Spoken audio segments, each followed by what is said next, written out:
Hello, my name is Emily, and today we are going to be discussing the fish-killing toxin within our waters. So first, discussing the problem itself.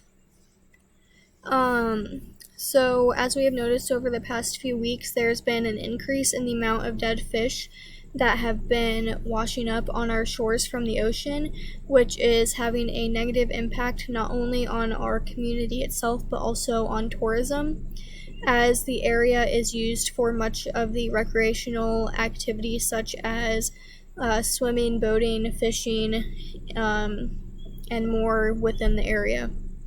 The larger concern, however, is determining what is causing the deaths of the fish and marine life, and if the cause is going to affect the overall health of our community. So, after conducting studies of the dead fish and marine life and the water itself, I believe that the cause of the increased fish deaths is due to saxitoxin. And saxitoxin is a cyanobacteria, which is a prokaryotic organism that is similar to bacteria yet is capable of photosynthesis. And so the saxitoxin, it has 25 naturally occurring variants, and these variants differ between the three different functional groups, which are the hydroxyl, sulfate, and carboxyl functional groups. And these variations occur within 4 different locations at the backbone of the chemical structure. And whenever it comes to this toxin, it works by interrupting the nerve transmissions by blocking the action potentials of nerve and muscle cells. And so this happens when the positively charged guanidinium groups of the toxin interact with the negatively charged carboxyl groups of the sodium channels. Whenever looking at which metabolic process is impaired by this toxin, it would be active transport. And active transport is a catabolic reaction that uses energy to transport the molecules into and out of the cell from an area of lower concentration to higher concentration, or up the concentration gradient.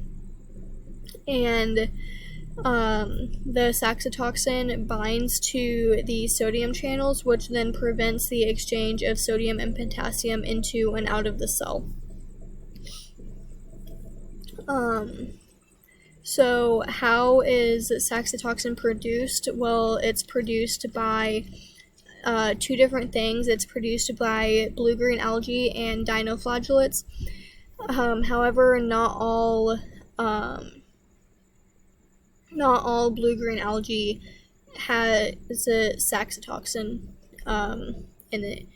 And so the dinoflagellates are single-celled organisms that have 2 flagella they are largely occur in marine plankton. And so as the levels of saxitoxin increases within water, filter feeding shellfish such as like oysters and clams can be consumed by the toxin, thereby contaminating them as well. So whenever we look at how the toxin enters waterways, this can happen because whenever the algae that contains the toxins, whenever the cells from the algae either die or rupture, the toxins are then released into the waterways, which then makes it available for consumption by marine life. So since these toxins are released by dying or rupturing algae cells, and they're consumed by shellfish such as oyster or clams, how then are fish and larger marine life dying from it? And that would be because the dinoflagellates that produce the toxin in the oceans are consumed by fish, and this causes the death of the fish. However, say that you have a fish that had consumed the toxin but yet had not died from it, and it was consumed by a larger predator such as whales or seals. That predator is now infected because it ate the contaminated fish, which will then either lead to the death of that larger predator or a continuation of the chain where another predator eats that one and that larger predator is then contaminated itself.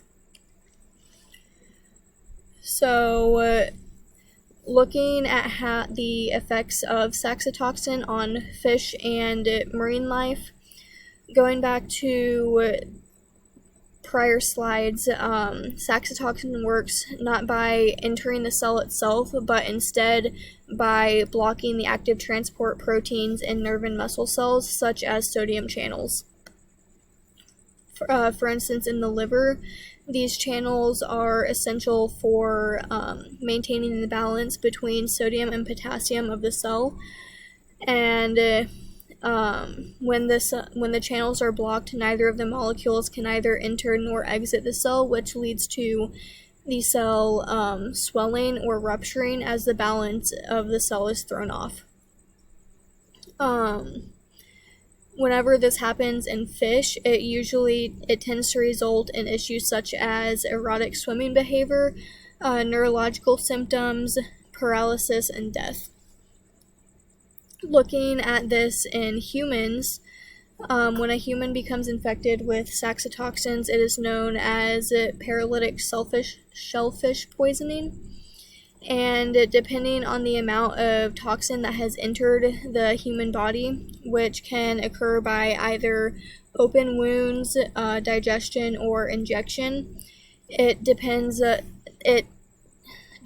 severity of the reaction, which symptoms could be as small as neurological or gastrointestinal issues such as nausea, diarrhea, or vomiting, whereas the issues could be as severe as fatal respiratory paralysis.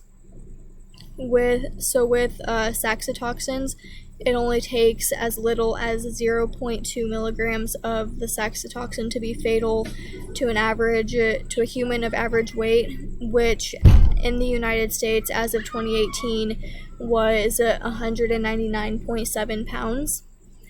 And so this is something that would be very harmful to humans if consumed.